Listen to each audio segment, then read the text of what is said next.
வணக்கம். மாநில செய்திகள் வாசிப்பவர் சுமித்ரா ரத்னம்.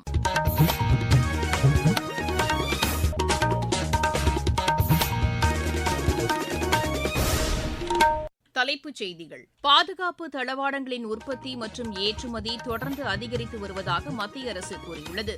தமிழகத்திற்கு கூடுதலாக 3 அம்ரித் பாரத் ரயில்களை இயக்க மத்திய அரசு ஒப்புதல் அளித்துள்ளதாக தகவல் ஒலிபரப்புத்துறை இணையமைச்சர் டாக்டர் எல் முருகன் தெரிவித்துள்ளார். நகர்ப்புற கட்டமைப்பு வசதிகளை மேம்படுத்துவதற்கு கூடுதல் முக்கியத்துவம் அளிக்கப்பட்டுள்ளதாக தமிழக அரசு கூறியுள்ளது. சட்டப்பேரவை தேர்தல் தொடர்பான பிஜேபியின் ஆலோசனைக் கூட்டம் இன்று சென்னையில் நடைபெற்றது. பிரான்ஸ் சர்வதேச வில்வித்தை போட்டியில் இந்தியா 2 தங்கப் பதக்கங்களை வென்றது. இனி விரிவான செய்திகள்.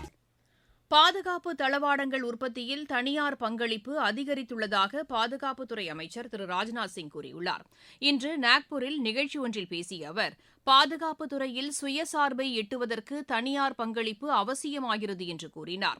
ஆபரேஷன் சிந்தூரின் வெற்றியில் உள்நாட்டில் உற்பத்தி செய்யப்பட்ட பாதுகாப்பு தளவாடங்கள் முக்கிய பங்கு வகித்ததை அவர் சுட்டிக்காட்டினார். பாதுகாப்பு தளவாடங்களின் உற்பத்தியும் ஏற்றுமதியும் தொடர்ந்து அதிகரித்து வருவதாகவும் திரு ராஜ்நாத் சிங் தெரிவித்தார். தமிழகத்திற்கு கூடுதலாக 3 அம்ரித் பாரத் ரயில் சேவைகளை இயக்குவதற்கு ஒப்புதல் அளிக்கப்பட்டுள்ளதாக மத்திய இணையமைச்சர் டாக்டர் எல் முருகன் கூறியுள்ளார். சமூக வலைதளத்தில் இது தொடர்பாக அவர் விடுத்துள்ள செய்தியில், ரயில்வே அமைச்சர் திரு அஸ்வினி வைஷ்ணவ் தமக்கு எழுதியுள்ள கடிதத்தில் இதனை தெரிவித்துள்ளதாக குறிப்பிட்டுள்ளார்.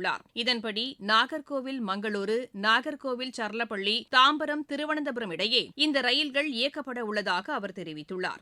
முன்னதாக இது தொடர்பாக ரயில்வே அமைச்சருடன் தாம் ஆலோசனை மேற்கொண்டதாகவும் அவர் அதில் குறிப்பிட்டுள்ளார். தமிழக மக்களின் கோரிக்கைகளை தொடர்ந்து நிறைவேற்றி வரும் பிரதமர் திரு நரேந்திர மோடிக்கும் மத்திய அமைச்சர் திரு அஸ்வினி வைஷ்ணவிற்கும் இதற்காக நன்றி தெரிவித்துக் கொள்வதாகவும் டாக்டர் எல் முருகன் கூறியுள்ளார். தமிழகத்தில் உள்ள கல்லூரிகளில் 45% ஆசிரியர் பணியிடங்கள் காலியாக உள்ளதாக ஆளுநர் திரு ஆர் என் ரவி குற்றம் சாட்டியுள்ளார். சென்னை ஐஐடியின் முன்னாள் மாணவர்கள் அமைப்பு நடத்தும் தொழில்நுட்ப கருத்தரங்கில் கலந்து கொண்டு அவர் உரையாற்றினார். மத்திய அரசு மேற்கொண்ட நடவடிக்கைகள் காரணமாக இந்தியா 4வது பெரிய பொருளாதார நாடாக உருவெடுத்துள்ளதாகவும், இருப்பினும் முதலீடுகளை ஈர்ப்பதில் தமிழகம் பின்தங்கியுள்ளதாகவும் அவர் தெரிவித்தார். கல்வித்துறையின் வளர்ச்சிக்கு கூடுதல் முக்கியத்துவம் அளிக்கப்பட வேண்டும் என்றும் ஆளுநர் கேட்டுக் கொண்டார். நகர்ப்புற கட்டமைப்பு வசதிகளை மேம்படுத்துவதற்கு தமிழக அரசு கூடுதல் முக்கியத்துவம் அளித்துள்ளதாக நிதியமைச்சர் திரு தங்கம் தென்னரசு கூறியுள்ளார். விருதுநகர் மாவட்டம் திருத்தங்கலில் புதிய ரயில்வே மேம்பாலம் அமைக்கும் பணியை தொடங்கி வைத்து அவர் பேசினார்.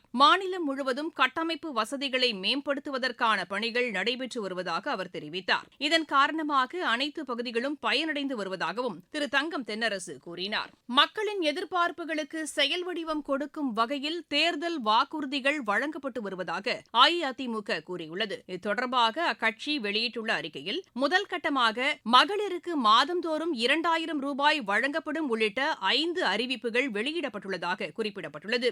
இன்னும் பல்வேறு வாக்குறுதிகள் தொடர்ந்து அறிவிக்கப்படும் என்றும் அஇஅதிமுக அந்த அறிக்கையில் தெரிவித்துள்ளது. சட்டப்பேரவை தேர்தல் தொடர்பான பிஜேபியின் ஆலோசனைக் கூட்டம் இன்று சென்னையில் நடைபெற்றது. மத்திய இணையமைச்சர் டாக்டர் எல் முருகன், பிஜேபி மேலிட பொறுப்பாளர் திரு அரவிந்த் மேனன் மற்றும் நிர்வாகிகள் பலர் இந்த கூட்டத்தில் பங்கேற்றனர். பிஜேபி மாநில தலைவர் திரு நயினார் நாகேந்திரன் தேர்தல் பணிகள் குறித்து இக்கூட்டத்தில் ஆலோசனைகளை வழங்கியதாக எமது செய்தியாளர் தெரிவிக்கிறார். ஆசிரியர்கள் நலனில் அக்கறையின்றி திமுக அரசு செயல்படுவதாக பாமக தலைவர் டாக்டர் அன்புமணி ராமதாஸ் குற்றம் சாட்டியுள்ளார். இது தொடர்பாக இன்று அவர் வெளியிட்டுள்ள அறிக்கையில், அரசு பள்ளிகள், கல்லூரிகள், பல்கலைக்கழகங்களில் ஆசிரியர் தேர்வுக்கான அட்டவணையை அதற்கான தேர்வு வாரியம் இன்னும் வெளியிடவில்லை என்று குறிப்பிட்டுள்ளார். லட்சக்கணக்கான மாணவர்களின் எதிர்காலம் தொடர்பான பிரச்சினையில் ஆசிரியர் தேர்வு வாரியம் அலட்சியமாக செயல்படுவது கண்டிக்கத்தக்கது என்றும் டாக்டர் அன்புமணி ராமதாஸ் தெரிவித்துள்ளார். நீங்கள் கேட்டுக் கொண்டிருப்பது மாநில செய்தி அறிக்கை. ஊரக வளர்ச்சிக்கான புதிய அத்தியாயம். வளர்ச்சியடைந்த இந்தியாவிற்கான ஊரக வேலைவாய்ப்பு உறுதி மற்றும் வாழ்வாதார சட்டம். இந்த சட்டம் வருடத்திற்கு 125 நாட்கள் வேலையை உறுதி செய்கிறது. இதில் வாரந்தோறும் ஊதியம் வழங்கப்படுவது கட்டாயமாக்கப்பட்டுள்ளது. பணி முடிந்த 15 நாட்களுக்குள் ஊதியம் வழங்குவதை உறுதி செய்வதற்கான அம்சங்களும் இதில் இடம்பெற்றுள்ளன. ஊதியம் காலதாமதமாக வழங்கப்பட்டால் அதற்கான இழப்பீட்டுத் தொகைக்கும் இதில் வகை செய்யப்பட்டுள்ளது. வளர்ச்சியடைந்த இந்தியாவிற்கான பயணத்தில் மோடி அரசு தொடரும் சீர்திருத்த நடவடிக்கைகள். தமிழகத்தில் வடகிழக்கு பருவமழை அடுத்த 48 மணி நேரத்தில் விலகக்கூடும் என்று வானிலை ஆய்வு மையம் கூறியுள்ளது. மாநிலத்தின் ஒரு சில பகுதிகளில் குறைந்தபட்ச வெப்பநிலை இயல்பை விட குறைவாக இருக்கக்கூடும் என்றும் தெரிவிக்கப்பட்டுள்ளது. சேலம் மாவட்டம் கூலமேடு கிராமத்தில் ஜல்லிக்கட்டு போட்டி இன்று வெகு விமரிசையாக நடைபெற்றது. இதில் 500க்கும் மேற்பட்ட காளைகளும் 400க்கும் மேற்பட்ட மாடுபிடி வீரர்களும் பங்கேற்றதாக எமது செய்தியாளர் தெரிவிக்கிறார். தமிழர் திருநாளான பொங்கல் பண்டிகையை முன்னிட்டு பாரம்பரிய விளையாட்டான ஜல்லிக்கட்டு போட்டி நடைபெற்று வருகிறது. சேலம் மாவட்டம் ஆத்தூர் அருகே உள்ள கோலமேடு கிராமத்தில் நடைபெற்ற ஜல்லிக்கட்டு போட்டியில் சேலம், நாமக்கல், திருச்சி, துறையூர் உள்ளிட்ட மாநிலத்தின் பல்வேறு பகுதிகளில் இருந்து 500 காளைகளும், அதேபோல ஆத்தூர், தம்மம்பட்டி, பெரம்பலூர், துறையூர் உள்ளிட்ட பகுதிகளைச் சேர்ந்த 450 மாடுபிடி வீரர்களும் ஜல்லிக்கட்டு போட்டியில் கலந்து கொண்டு களம் கண்டனர். விழா குழுவினர்கள், அரசு அதிகாரிகள், மாடுபிடி வீரர்கள் என அனைவரும் ஜல்லிக்கட்டு போட்டிக்கான உறுதிமொழியை ஏற்றுக்கொண்ட பின்னர் பாரம்பரிய ஜல்லிக்கட்டு போட்டி நடைபெற்றது. முதலில் வாடிவாசல் வழியாக கோவில் காளை அவிழ்த்து விடப்பட்டது. அதன் பின்னர் ஒவ்வொரு காளைகளாக அவிழ்த்து விடப்பட்டது. முதல் சுற்றில் 100 காளைகளும் 50 மாடுபிடி வீரர்கள் என நடைபெற்றது. வாடிவாசல் வழியாக சீறி பாய்ந்து வந்த காளைகளை மாடுபிடி வீரர்கள் அடக்கினர். காளைகளை அடக்கிய மாடுபிடி வீரர்களுக்கும் அடங்க மறுத்த காளைகளின் உரிமையாளர்களுக்கும் விழாக்குழு சார்பில் டிரெஸ்ஸிங் டேபிள், சில்வர் பாத்திரங்கள், இரும்பு ஸ்டவ், ரொக்கம் உள்ளிட்ட பொருட்கள் பரிசாக வழங்கப்பட்டன. சில காளைகள் களத்தில் நின்று விளையாடி பார்வையாளர்களை உற்சாகப்படுத்தியது. சேலத்திலிருந்து விஜயகுமார் குணசேகரன். வேலூர் மாவட்டத்தில் நடைபெற்ற எருது விடும் விழாவில் மாடு முட்டியதில் முதியவர் ஒருவர் உயிரிழந்தார். இதில் காவல் ஆய்வாளர் உள்பட 27 பேர் காயமடைந்ததாக எமது செய்தியாளர் தெரிவிக்கிறார். இதில் சுமார் 100க்கும் மேற்பட்ட காளைகள் பங்கேற்று சீறி பாய்ந்து ஓடின. இதனை வேலூர் மாவட்டம் மட்டுமல்லாது பல்வேறு மாவட்டங்களில் இருந்தும் பொதுமக்கள் வருகை தந்து எருது விடும் விழாவை கண்டு ரசித்தனர். இந்நிலையில் திருவண்ணாமலை மாவட்டம் கண்ணமங்கலம் அடுத்த காட்டுக்காவனூர் பகுதியைச் சேர்ந்த திலகர் என்பவர் மாடு விடும் திருவிழாவை கண்டு ரசித்த போது எதிர்பாராத விதமாக மாடு முட்டியதில் அவர் சம்பவ இடத்திலேயே உயிரிழந்தார். அது மட்டுமல்லாமல் சத்துவாச்சாரி காவல் நிலைய ஆய்வாளர் பாஸ்கரன் என்பவரை மாடு முட்டியதில் லேசான காயங்களுடன் மருத்துவமனையில் அனுமதிக்கப்பட்டார். எருதுவிடு விழாவில் சுமார் 25க்கும் மேற்பட்டோருக்கு லேசான காயங்கள் ஏற்பட்டு மருத்துவமனைக்கு அழைத்துச் செல்லப்பட்டனர். மாடு முட்டி ஒருவர் உயிரிழந்த சம்பவம் அப்பகுதியில் பெரும் சோகத்தை ஏற்படுத்தியது. இதுகுறித்து அரியூர் போலீசார் வழக்கு பதிவு செய்து விசாரணை மேற்கொண்டு வருகின்றனர். வேலூரில் இருந்து மோகன். மாவட்டச் செய்திகள். காஞ்சிபுரம் மாவட்டத்தில் எரிவாயு நுகர்வோர் குறைதீர் கூட்டம் ஆட்சியர் அலுவலகத்தில் வரும் 23ஆம் தேதி நடைபெறும் என்று அறிவிக்கப்பட்டுள்ளது. தொடர் விடுமுறை காரணமாக கன்னியாகுமரி கடற்கரையில் இன்று சுற்றுலாப் பயணிகள் குவிந்துள்ளனர். கள்ளக்குறிச்சி மாவட்டம் எமப்பேர் மற்றும் விளம்பார் கிராமங்களில் வடமாடு மஞ்சு விரட்டு போட்டி இன்று நடைபெற்றது.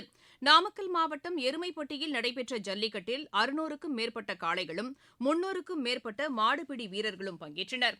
நாகை மாவட்டம் சிக்கல் சிங்காரவேலர் கோவில் வளாகத்தில் கோலப்போட்டி இன்று நடைபெற்றது. விளையாட்டுச் செய்திகள். பிரான்சில் நடைபெற்று வரும் சர்வதேச வில்வித்தை போட்டியில் இந்தியா 2 தங்கப் பதக்கங்களை வென்றது. ஆடவர் 21 வயதுக்குட்பட்டோருக்கான பிரிவில் கணேஷ் திருமுருவும் 18 வயதுக்குட்பட்டோருக்கான பிரிவில் சர்வேஷ் ஸ்மரனும் தங்கப்பதக்கம் வென்றனர். எகிப்து பாரா பேட்மிண்டன் போட்டியில் இந்தியா 5 தங்கம் 5 வெள்ளிப் பதக்கங்களை வென்றது. ஆடவர் ஒற்றையர் பிரிவுகளில் சுகந்த் கடம், பிரமோத் பகத் தங்கப்பதக்கத்தையும், சூரியகாந்த் யாதவ், உமேஷ் விக்ரம்குமார், ஜதின் ஆசாத் ஆகியோர் வெள்ளிப் பதக்கத்தையும் வென்றனர். மகளிர் ஒற்றையர் பிரிவுகளில் துளசிமதி முருகேசன், ஆல்பியா ஜேம்ஸ் ஆகியோர் தங்கப்பதக்கம் வென்றனர். கலப்பு இரட்டையர் பிரிவில் துளசிமதி முருகேசன், நிதேஷ்குமார் இணை தங்கப்பதக்கத்தையும், ருத்திக் ரகுபதி, மானசி ஜோஷி இணை வெள்ளிப் பதக்கத்தையும் வென்றன. ஆடவர் இரட்டையர் பிரிவில் காந்தராஜன் ரவிநாயக், சந்தோஷ் கோவிந்தன் இணை வெள்ளிப் பதக்கம் வென்றது. ஸ்வீடன் ஓபன் பேட்மிண்டன் போட்டியில் இந்தியாவின் ருஜுலா ராமு பட்டம் வென்றார். மகளிர் ஒற்றையர் பிரிவு இறுதி ஆட்டத்தில் அவர் 21-14, 21-14 என்ற செட் கணக்கில் சீன தைப்பேயின் யுவான்ஷி லியாவை வென்றார். நியூசிலாந்துக்கு எதிரான 3வது மற்றும் இறுதி ஒருநாள் கிரிக்கெட் போட்டியில் 338 ரன் எடுத்தால் வெற்றி என்ற இலக்கோடு பேட் செய்து வரும் இந்தியா சற்று முன் வரை 6.4 ஓவரில் 2 விக்கெட் இழப்பிற்கு 45 ரன் எடுத்துள்ளது. மீண்டும் தலைப்புச் செய்திகள். பாதுகாப்பு தளவாடங்களின் உற்பத்தி மற்றும் ஏற்றுமதி தொடர்ந்து அதிகரித்து வருவதாக மத்திய அரசு கூறியுள்ளது. தமிழகத்திற்கு கூடுதலாக 3 அம்ரித் பாரத் ரயில்களை இயக்க மத்திய அரசு ஒப்புதல் அளித்துள்ளதாக தகவல் ஒலிபரப்புத்துறை இணையமைச்சர் டாக்டர் எல் முருகன் தெரிவித்துள்ளார். நகர்ப்புற கட்டமைப்பு வசதிகளை மேம்படுத்துவதற்கு கூடுதல் முக்கியத்துவம் அளிக்கப்பட்டுள்ளதாக தமிழக அரசு கூறியுள்ளது. சட்டப்பேரவை தேர்தல் தொடர்பான பிஜேபியின் ஆலோசனைக் கூட்டம் இன்று சென்னையில் நடைபெற்றது. பிரான்ஸ் சர்வதேச வில்வித்தை போட்டியில் இந்தியா 2 தங்கப் பதக்கங்களை வென்றது. செய்தியறிக்கை நிறைவடைகிறது.